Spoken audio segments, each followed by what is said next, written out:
everybody, and welcome back to my channel. So for today's video, I'm going to be going through my top 10 books that I didn't expect to like when I read them, but I actually ended up loving them. These are all books that when I picked them up, I didn't actually expect to enjoy them when I was reading them, but I just read them anyway. And then I kind of became a little bit obsessed. So let's get on to the list. If you see me keep looking to the sides because my notebook's there and I've written them all down, the number one book is one that I read for this channel, and that is The Love of My Afterlife by Kirsty Greenwood. If you saw my bookshelf scavenger hunt video where I read this was a book that I thought I would enjoy, but I didn't expect to love it as much as I did, because I was just a little bit skeptical at first. But this book is honestly one of my favourite books I've read so far this year. It's so whimsical, it's funny, the main character in this is so relatable. Like, literally, she is the most awkward person on the planet, and I relate to her because I'm awkward as hell. And she's just, I think her name is Delphi, and she is just so funny, she's so relatable. The way this book starts is hilarious, and just, like, it's one of the best things I've read. It's a breath of fresh air, this book is. I just love all the characters, I loved the romance, I loved the little plot twists that we had in it, and I just think everyone should give this book a chance. I read this in like a single sitting, and it was just so good, and I did not expect to love this as much as I did, but it was an automatic 5-star when I finished reading it. But just to preface, this is in no specific order. This is just the order that I wrote the books down in my notepad. But the next one on this list is House of Hollow by Crystal Sutherland. I'm obsessed with this book. I didn't expect to enjoy this because this is a book that is very much out of my comfort zone. It's more of a gothic-y horror kind of book, and at the time when I read this, I wasn't really branching out with my reading. I was still strictly a romance girly. I didn't really read fantasy at that point. I read a lot more fantasy now, but I didn't really read fantasy at that point. I mainly stuck to romance.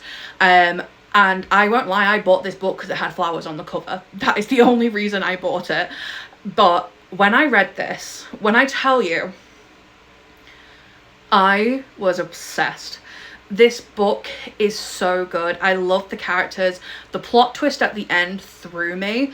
And one thing about this book that does slightly annoy me is that the way this ended, it has the potential to have a sequel, but it doesn't. It is a standalone book, but it's just so freaking good. I love all the characters. It has you questioning everything every time you read a new chapter. Did this book take me a really long time to read? Yes, it did, but that is because that was at a time in my life where I didn't really read much. I think the year I read this book, I only read like 20 books that year, and I'm at the moment currently on my 59th book of the year, so you know, I obviously read quite a lot of books now, but you know, this was just so good. I loved the gothic-y horror-y aspects of it. I loved all of the main characters. This book follows 3 sisters who are the Grey sisters. Is it the Grey sisters? Give me a second. I was wrong. One of the characters is called Grey. This follows the Hollow sisters, who are these 3 girls who are just like unnaturally beautiful. Like, no matter what, they're so beautiful. Their hair is like a really striking colour that everyone noticed. There's just so many different things about them, and they just have these really weird things that constantly happen in their life. And the oldest sister Grey goes missing. So the 2 younger sisters, who are called Iris and Vivi, go to follow this like mystery of trying to find out where their older sister are, but they keep getting attacked by this mysterious figure who is wearing a skull mask, and it's like an animal skull that they've got over their face. And just the story and the plot and the way the mystery turns out is so good. There's so many twists and turns, and it's a great book, and I absolutely love it. Okay, for this one, I'm grabbing the last book in the series because the way I stack my books, I put the first book in the series at the bottom, and I can't bother to lift them up to grab the bottom one, so I'm grabbing the last book. But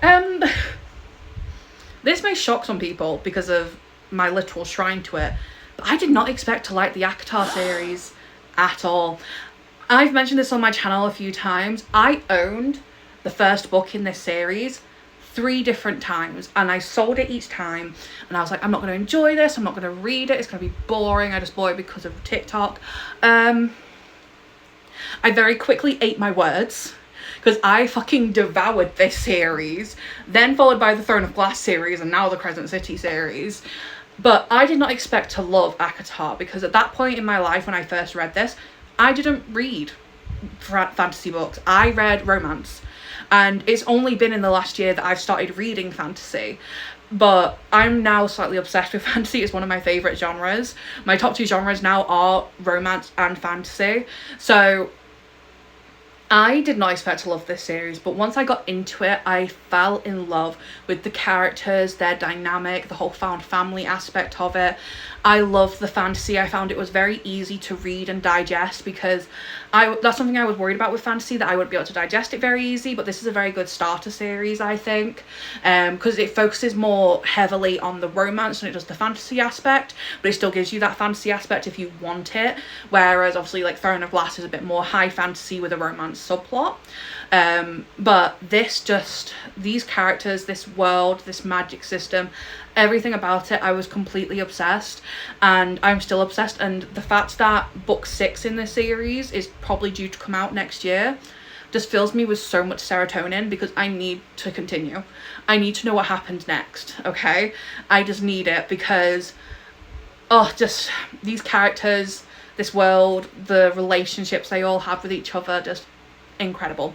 So yeah, I need the next book in this series, which is why I need to read the last book in the Crescent City series, because I feel like if you haven't read Crescent City, you're going to be a bit lost in the next one, maybe. I don't know, because I know stuff that happens in Crescent City interconnects with the ACOTAR books, so who knows. But yeah, did not expect to love this series, but absolutely did, and I devoured it very, very quickly. And as you can now tell, I'm obsessed because of my Sarah J Maas shelf. This next one will probably shock a lot of people. Now please hold in your gasps when I turn around to grab this book.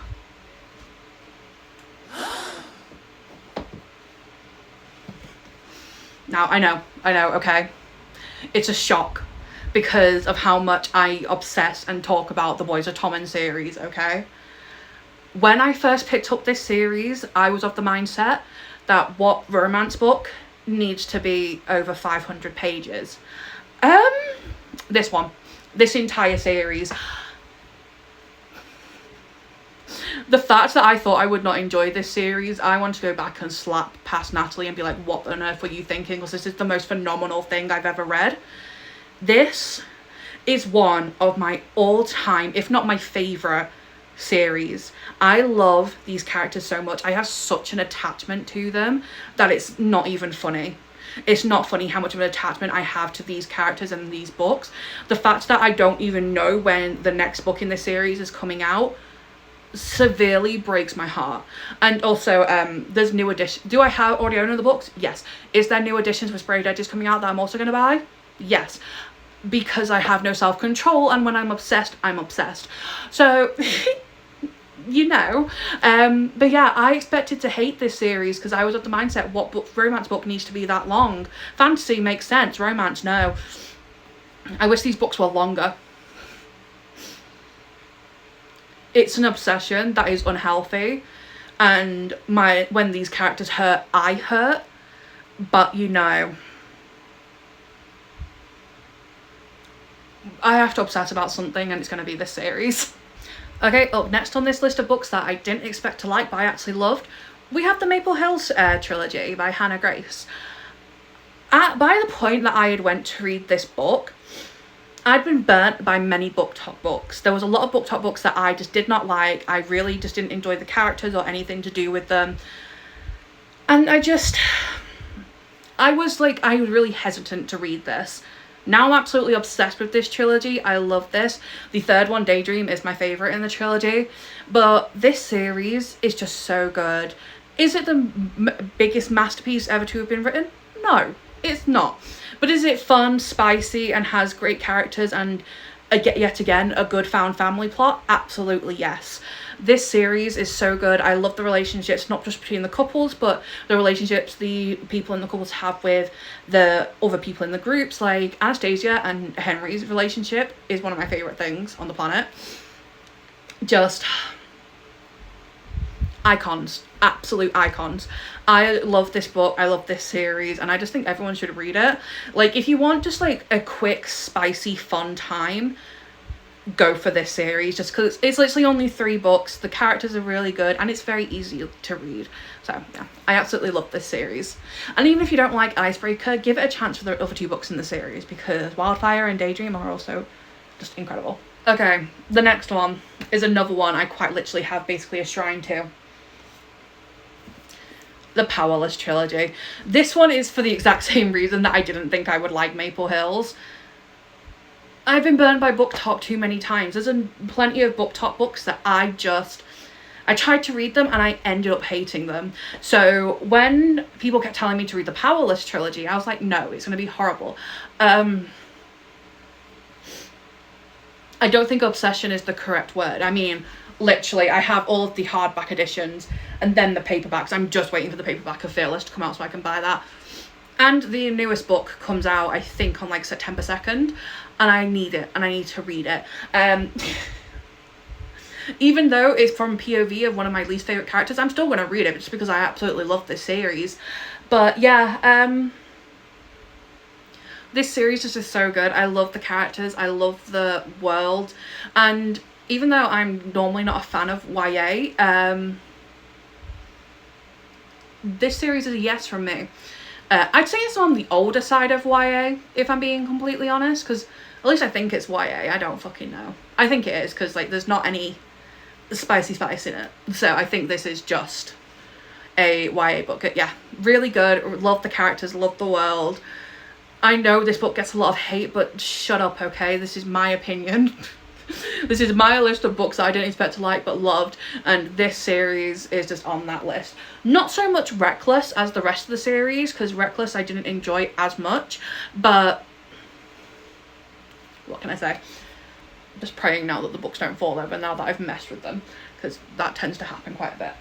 Okay, up next we have The Daughter of the Pirate King, by duology by Trisha Levenseller.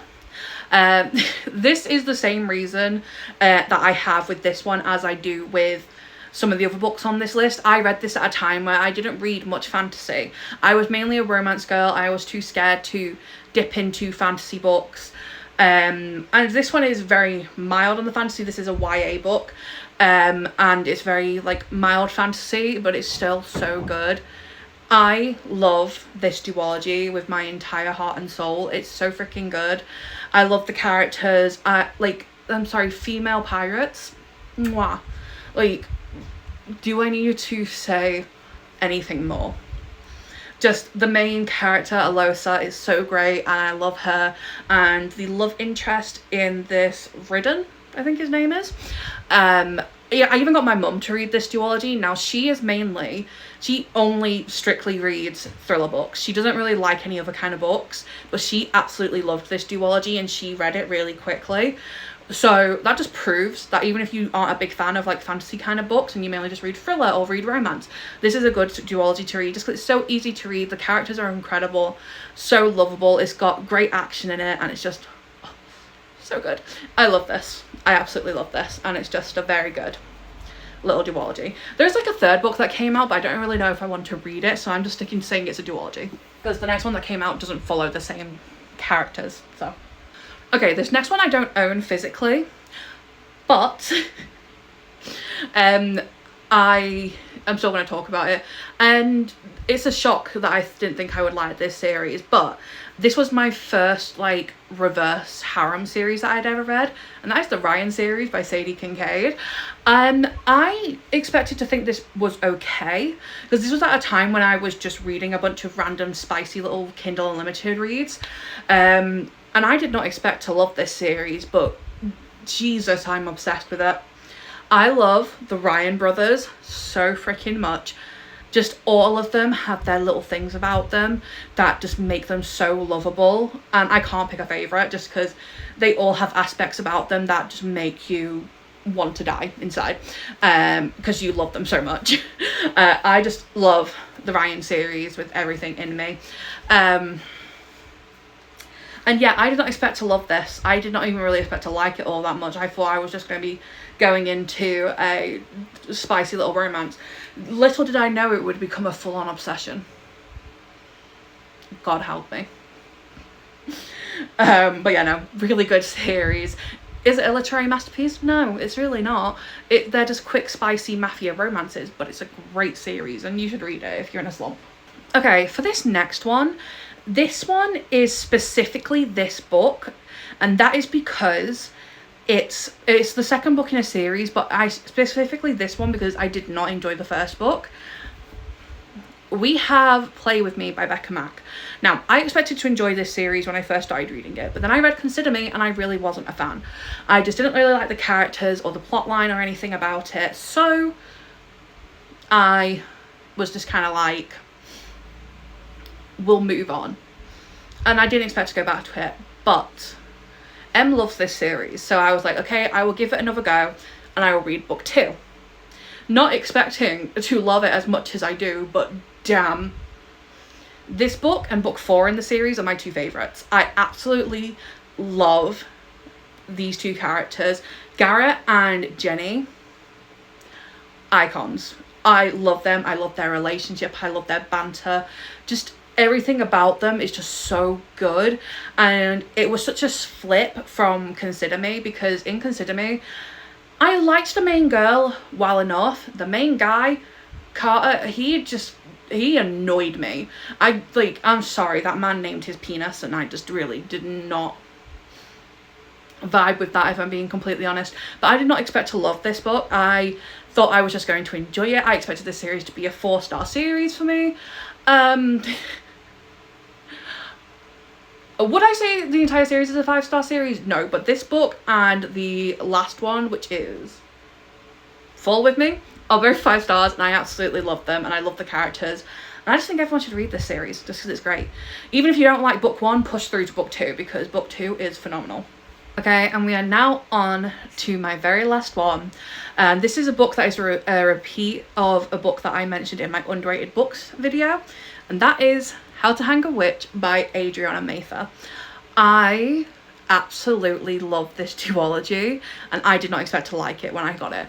I picked this book up randomly because I think there was a deal going on I think I got this off Music Magpie or something. It was a website like that, and they had like a deal on where if you got a certain amount of books you could get them for this price, and I didn't find any other books that I wanted, so I just picked up this one.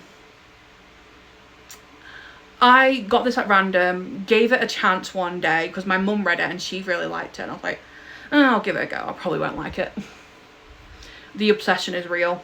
The obsession is real. This book and the sequel are so freaking good. The characters are so great.